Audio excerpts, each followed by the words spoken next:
તો નમસ્કાર ગુજરાત આજના તાજા સમાચાર વિશે વાત કરતા પહેલા ચેનલ પર નવા હોય તો ચેનલને સબસ્ક્રાઇબ, વિડીયોને લાઇક કરવાનું ના ભૂલશો। ડ્રાઇવિંગ લાયસન્સ મોટા ફાયદા, પીએમ કિસાન યોજના માહિતી, પશુપાલકો માટે મોટા સમાચાર, પોળમાં હપ્તા માટે જાહેરાત, આજના ખેડૂત સમાચાર, મહિલાઓને મળશે 36,000 રૂપિયા, ને પહેલા દેવા થશે માફ, આધાર કાર્ડ ફીમાં થશે સુધારો, આ મહિને 11 દિવસ બેંકો બંધ, ગામડાઓની ખુશ ખબર, ખેડૂતોને હો લોન માફ, 6 મોટી બજેટની જાહેરાત। ડ્રાઇવિંગ લાયસન્સ મોટા ફાયદા, એટલે કે ડ્રાઇવિંગ લાયસન્સ ખોવાય કે ચોરાય તો આરટીઓમાં અનેક ધક્કા ખાવા પડતા હોય છે, પરંતુ હવે ડુપ્લિકેટ ડ્રાઇવિંગ લાયસન્સ મેળવવું ખૂબ જ સરળ બની ગયું છે ને હવે ઘરે બેઠા બેઠા ઓનલાઈન લાયસન્સ મંગાવી શકો છો મિત્રો। પીએમ કિસાન યોજના માહિતી, શરૂઆતના સમયમાં ગ્રામ પંચાયત સ્તર પર તપાસી કર્યા વિના ખેડૂત પાસેથી પીએમ કિસાન યોજના માટે આવેદન લઈ લેવામાં આવ્યા હતા અને યોજના શરૂ કરી દેવામાં આવી હતી। પાછળથી ધીરે ધીરે તેમના તપાસી શરૂ થઈ હતી। કેન્દ્ર સરકાર વધુ તપાસી કરીને ખાતામાં તેમજ જમીનને અપડેટ ખેડૂત પાસેથી માગ્યા, જેના લીધે ખોટા ખેડૂતોને ફરિયાદ પાસ થયો હતો।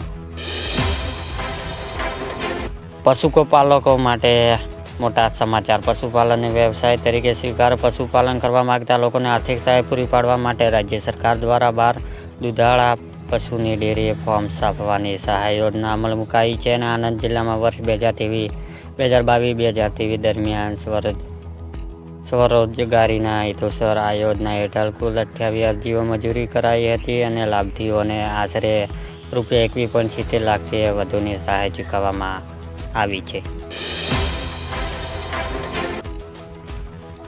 હોળમાં હપ્તા માટે જાહેરાત, દેશભરના કરોડ ખેડૂતને પ્રધાનમંત્રી કિસાન સન્માન નિધિ યોજના હોળમાં હપ્તાની આતુરતાથી રાહ જોઈ રહ્યા છે અને મીડિયા રિપોર્ટ અનુસાર કેન્દ્ર સરકાર ફેબ્રુઆરી મહિનામાં અથવા આગામી માર્ચ મહિનામાં પ્રધાનમંત્રી કિસાન સન્માન નિધિ યોજના હોળમાં હપ્તા જાહેર કરી શકે છે। જો કે સરકાર હજુ સુધી હપ્તા નાણાં ટ્રાન્સફર કરવા અંગે કોઈ સત્તાવાર જાહેરાત કરી નથી।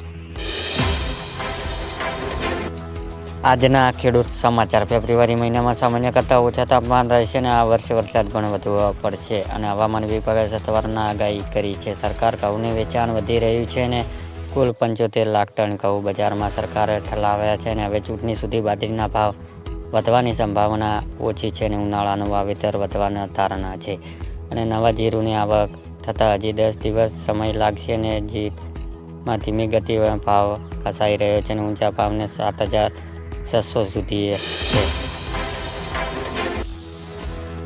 મહિલાઓને મળશે 36,000 રૂપિયા, 2018માં શરૂ થયેલી લડત 2024માં રંગ લાવી અને ન્યાય મળ્યો છે મિત્રો। એટલે કે 2018માં જ્યારે બનાસકાંઠા જિલ્લામાં લગભગ દુષ્કાળ સ્થિતિ હતી, એવા સમયે વીમા કંપનીઓને સાબિત કરી દીધું કે અહીં નુકસાન છે જ નહીં। શાસક ખેડૂત મંડળીઓને વીમા કંપનીઓને સામે ગ્રાહક સુરક્ષા કોર્ટમાં ગઈ હતી। ગ્રાહક સુરક્ષા કોર્ટમાં ચુકાદો 6 વર્ષ આવ્યો અને તાજેતરમાં કોર્ટમાં તમામ ખેડૂતોને 9ના વ્યાજે મળતર ચૂકવવાનો આદેશ કર્યો છે અને 8,762 જેટલા ખેડૂતને 11 કરોડની મળતર 60 દિવસમાં ચૂકવવાનો આદેશ કરાયો છે। આ મહિને 11 દિવસ બેંકો બંધ, એટલે કે જાન્યુઆરી મહિનામાં પૂરો થયો છે અને ફેબ્રુઆરી મહિનામાં શરૂઆત થઈ ગઈ છે। જો તમારી પાસે ફેબ્રુઆરી મહિનામાં બેંક સાથે સંબંધિત કોઈ મહત્વનું કામ છે તો તે આજે જ પૂર્ણ કરો, કારણ કે ફેબ્રુઆરી મહિનામાં ઘણા દિવસો સુધી બેંકો કોઈ કામ રહેશે નહીં। રિઝર્વ બેંક ઓફ ઇન્ડિયા એટલે કે ફેબ્રુઆરી મહિના માટે બેંક હોલ્ડ લિસ્ટ જાહેર કર્યું છે। ચૂંટણી પહેલા દેવા થશે માફ, એટલે કે મિત્રો ખેડૂત દેવા માફ કરવાને લઈને સરકાર અને ખેડૂતના આગેવાનો વચ્ચે ફરી એકવાર મામલો ગરમાયો છે। આ વર્ષ કમોસમી વરસાદ અને બજારમાં મંદીના કારણે ખેડૂતને ભારે નુકસાન થયું છે અને ખેડૂતને પાસે જૂના દેવા ભરવા માટે પણ પૈસા નથી, જેથી ખેડૂતને દેવામાં ભરવા માટે રાહત આપવા દેવા માફ કરી દેવામાં આવ્યા છે અને ખેડૂતની સહાય આપવામાં આવે તેવી માંગ કરવામાં આવી છે અને જ્યારે છેલ્લા 15 વર્ષ દરેક રાજ્યમાં ખેડૂતને દેવા માફ થાય છે, પણ આપણા ગુજરાતમાં કેમ થતું નથી। આધાર કાર્ડ ફીમાં થશે સુધારો, એટલે કે મિત્રો આધારની વિગત મફત અપલોડ કરવાની છેલ્લી તારીખ ફરી એકવાર લંબાવવામાં આવી છે અને આધાર દસ્તાવેજો અપલોડ કરવાની છેલ્લી તારીખ અગાઉ 14 ડિસેમ્બર 2024 હતી, જેને કરીને 14 માર્ચ 2024 કરવામાં આવી છે. અને આ માટે સરકાર દ્વારા માય આધાર એપ્લિકેશન લોન્ચ કરવામાં આવી છે, ને જેથી જે મિત્રો આધાર કાર્ડ, ઉંમર, સરનામું, જન્મ તારીખ, લિંક મોબાઈલ નંબર પર ઈમેલ જેવી માહિતી મફત અપડેટ કરવામાં આવે છે. અને 14 માર્ચ 2024 પહેલાં આ કાર્ય કરી લેજો મિત્રો. ગામડાઓને એક ખુશ ખબર, એટલે કે ગુજરાતમાં સરકાર દ્વારા હવે રાજ્યોમાં દરેક ગામોની સિંચાઈ પાણી આપવાનો એક મોટો નિર્ણય કરવામાં આવ્યો છે. ને જે મુજબ હવે રાજ્યમાં દરેક ગામોની સિંચાઈ પાણી આપવામાં પિયત મંડળી, રાજ્યમાં અત્યારે 300 થી 350 પિયત મંડળીઓ છે. અને આ તરફ હવે દરેક ગામોની સિંચાઈ પાણી આપવા માટે પાઇપલાઇન નાખવા માટે 50 સબસિડી આપવામાં આવી છે મિત્રો. ખેડૂતોને લોન માફ, એટલે કે મિત્રો ખેડૂત દેવા માફી લઈને મોટા સમાચાર સામે આવ્યા છે કે મોદી સરકાર જ્યારે 2004ના વર્ષમાં જ્યારે સત્તા ઉપર આવ્યા હતા ત્યારે એમણે કીધું હતું કે 2023 સુધી ખેડૂતની આવક બમણી કરી દેવામાં આવશે ને ડુંગળી ખેડૂતને સંપૂર્ણ દેવા માફ કરવામાં આવશે. ને મોદી સરકારનું વચન આપ્યું હતું.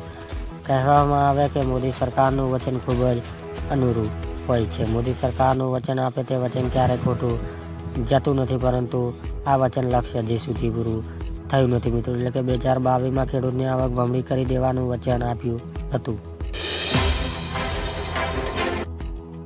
6 મોટી બજેટની જાહેરાત, એટલે કે 8000 આંગણવાડી બનાવવામાં આવશે અને 1000 નવા ટ્રાફિક પોલીસ આપવામાં આવશે અને 2500 નવી એસટી બસો ખરીદવામાં આવશે મિત્રો. અને નવી 319 એમ્બ્યુલન્સ ખરીદવામાં આવશે અને રિવેજ ફંડ લંબાઈ 38 કિમી કરવામાં આવશે અને રાજ્યમાં કોઈ નવો વેરો નાખવામાં આવે નહીં મિત્રો.